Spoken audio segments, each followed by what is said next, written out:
লোককে যদি জান্নাত দেওয়া হয়, যেই লোকটা এর উঁচু স্তরের হবে, আল্লাহ রাব্বুল আলামিন তাকে কত বিশাল জান্নাত দিবে। তাহলে তার পরিমাণটা কত হতে পারে? আব্দুল্লাহ বিন মাসউদের বর্ণনা এসেছে মুসলিম শরীফের হাদিসে।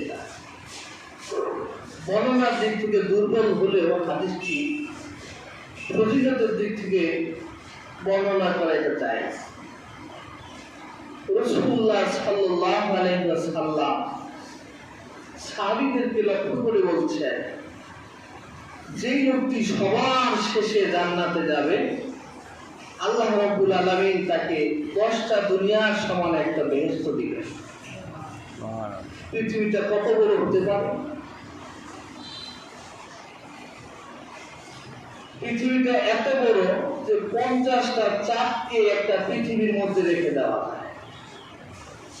পৃথিবীটা এত বড়, সেখানে 10টা দুনিয়ার সমান জান্নাত।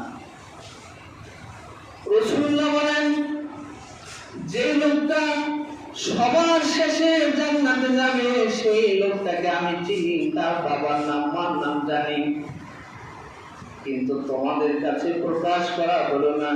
আল্লাহ হাবিব বলেন, এই লোকটা জাহান্নাম খাটতে খাটতে সবার শেষে যখন কয়লা হয়ে যাবে, অঙ্গার হয়ে যাবে, তার মধ্যে যাত্রা পরিমাণ ঈমান থাকার কারণে আল্লাহ রাব্বুল আলামিন তাকে ক্ষমা করে 10টা জান্নাত দান করে দিবে। তার আগে তিনি একটা পরিবেশ সৃষ্টি করবেন। প্রত্যেকটা জিনিস পাওয়ার একটা পরিবেশ আছে, কৌশল আছে। একটা লোকের মেজাজ খুব খারাপ, তখন যদি তাকে গিয়ে ভালো কথা বলেন, সে লোকটার মেজাজ কি আরো খারাপ হবে, কারণ ওই সময় শোনার মতো মন মানসিকতা তার নেই। আল্লাহ রাব্বুল আলামিনের এই অবস্থান বিশেষ কিছু সময় থাকে, যখন বান্দা আল্লাহর কাছে যায়, তখন আল্লাহ রাব্বুল আলামিন ওই বিশেষ সময় তিনি সফলভাবে তার দোয়াকে কবুল করে নেন। আবার বিশেষ কিছু রাগের সময় থাকে, যখন বান্দা আল্লাহ কিছু চায়, তখন তিনি প্রকাশ করে একটা বিশেষ সময়। ঠিক তেমন করে আল্লাহ রাব্বুল আলামিন সবার শেষে যে লোকটিকে জান্নাতের মধ্যে নিবেন, ওই লোকটার জন্য তিনি একটা পরিবেশ সৃষ্টি করবেন। আল্লাহ রাব্বুল আলামিন জাহান্নামের ফেরেশতা মালিককে দেখি বলবেন, ও মালিক, জাহান্নামের তলদেশে একটা আগুনের সিন্দুকের মধ্যে কালো রঙের একটা মানুষ আছে, তুমি ওই সিন্দুকটাকে জাহান্নামের উপরে উঠাও। সুবহানাল্লাহ। এই লোকটার মধ্যে যারা পরিমাণ ঈমান ছিল, ফেরেশতারা গিয়ে দেখবে যে সব কয়লা, এখানে কোনো মানুষও নেই, সিন্দুকও নেই। আল্লাহ রাব্বুল আলামিনকে দেখে বললেন, সব তো কয়লা, আগুন আর আগুন, এখানে তো কোনো সিন্দুক নেই। আল্লাহ রাব্বুল আলামিন ডেকে বলবেন, কয়লাগুলো সরাতে থাকো, সরাতে নিচের দেখবে একটা সিন্দুক পড়ে আছে, ওই সিন্দুকটাকে উঠাইয়া জাহান্নামের উপরে নিয়ে আসো। জাহান্নামের উপরে নিয়ে আসবে সিন্দুক। সেখান থেকে একটা কয়লা কালো রঙের একটা মানুষ বের করে, ওই লোকটি মুখ দিয়ে আল্লাহ রাব্বুল আলামিনের পবিত্রতা বর্ণনা করতে থাকবে, সুবহানাল্লাহি ওয়া বিহামদিহি সুবহানাল্লাহিল আযীম। আল্লাহ রাব্বুল আলামিন লোকটাকে দেখে বলবে, ও বান্দা, তুমি কি আমার কাছে কোনো কিছু প্রার্থনা করো, তাহলে বলো।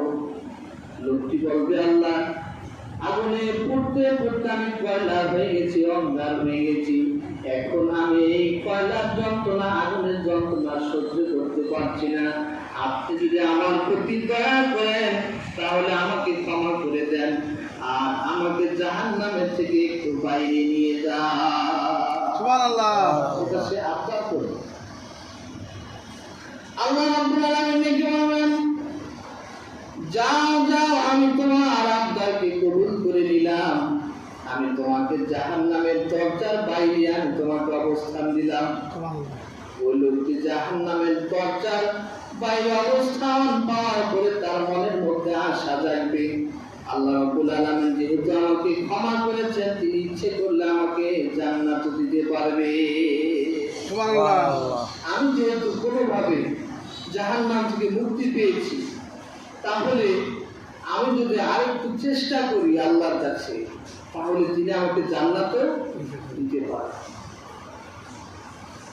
হাজার হাজার বছর পার হয়ে যাবে, ওখানে বসে সে আল্লাহর প্রশংসা করতে থাকবে। হাজার হাজার বছর পরে আল্লাহ রাব্বুল আলামিন জাহান্নামের ফেরেশতাকে ডেকে বলবে, তুমি তার কাছে গিয়ে বলো আমার কাছে তার কোনো আবদার আছে কিনা, আরজি আছে কিনা। যদি সে আরজি করে তাহলে আমি তারে আরজি পূরণ করে দিব।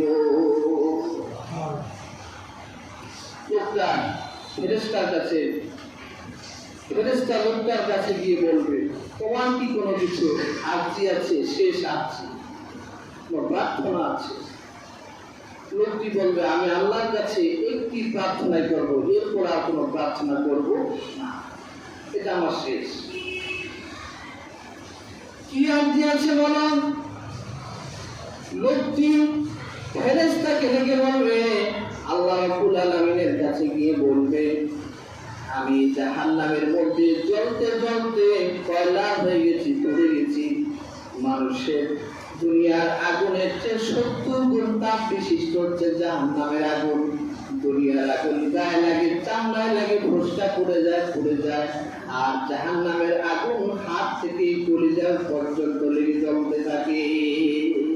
এত ভয়াবহ আগুন।